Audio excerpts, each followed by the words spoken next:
All right, well, thanks, Jen. Well, who doesn't have those few odds and ends sitting in your kitchen that you just can't throw out? Some of them are just too cute. Well, one of our favorite guests showed us how to repurpose them. Check it out. Going to kick things off with a great craft segment just in time for the holidays.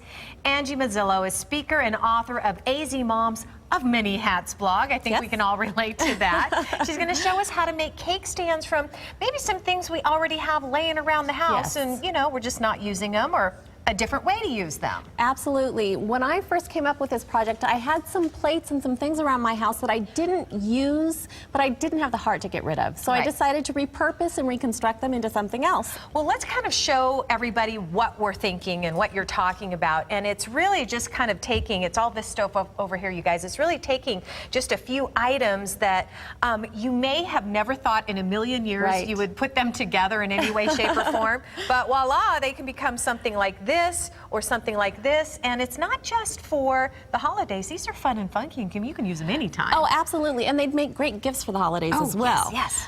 If you look at this one here as an example of what you might not think to use together, this is, I believe it's a martini or a glass of some sort. Yes, it was. But take those beautiful colors, find a plate that matches, and put them together, and you have a nice, unique, beautiful cake stand. Well, this is really cool because you can use it this way, or you can add this to it. Yes. So you can kind of mix and match pieces depending on your needs. Absolutely. And you can find pieces that match your decor. You can do something totally random, or take pieces that you already have, like we have here. Okay. How do you put them together? Well, some of the things you'll want to remember first before we actually put them together is you're going to want to make sure it's food safe if you're going to use it for food purposes, as we have some food things out here.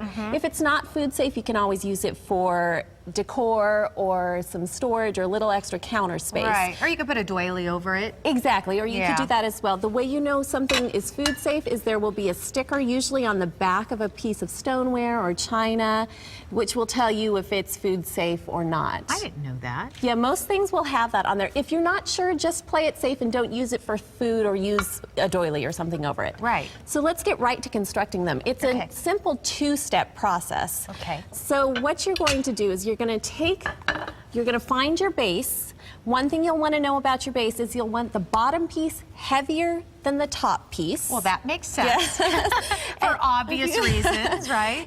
And then the width of the top piece, you don't want it much wider than twice the width of the widest piece of the base. Wow, that's a lot of math for this early in the morning, but I know what you mean. Yeah, another thing you can do is put them together, and you can use your judgment. You can kind of feel if they're going to be stable. So this is obviously smaller than this. This is really the bottom. Yes. This is big enough to hold this. Yes. This is too big and it'll topple over because the base is too small. Correct. Got it. Correct. Okay.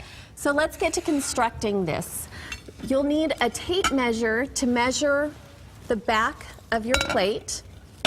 I've already marked some spots on this plate here, and you'll just want to get an idea of the width of the plate in relationship to the width of the surface that you'll be adhering, and find your center point. As you can see, I've marked the center points. This little marker will come off with a wet cloth. So let's get to constructing it. Okay. You're going to use a clear sealant adhesive. I find this in the home repair section of the home repair stores. So it's really easy to find. And the first step you'll want to do is just put a thin line around the very edge. You don't want it too thick. That's perfect width. Is this going to be permanent? Is this going to not come off ever, ever, ever? It will hold for a long, long time. It's very stable. It has a little bit of flexibility, so it's not going to get brittle. At some point, you may want to do some repair work on them, but this will hold for a long time. This is, by the way, is a kitchen and bath adhesive sealant. Yes. So in case you're looking for something like, what did she use? And I know that's going to happen. So, yes. Okay. So we're almost out of time already. What we're going to do now is we're going to... Because I could do this all day, you know. Yeah. So we're going to we're going to leave this way. And construct upside down. Oh, and so we can see where our lines are. Exactly. Okay. And once we've done that portion, I have one here that has that first step. It's going to dry for 4 to 6 hours. For best results, wait about 24 hours. It gets nice and stable. So that is adhered as that one is, I'm going to do an additional line around the edge of the base here. Oh, and that's just, is that just for extra added For extra added protection. Okay. And you'll want to go all the way around and simply take your finger and smooth out the line.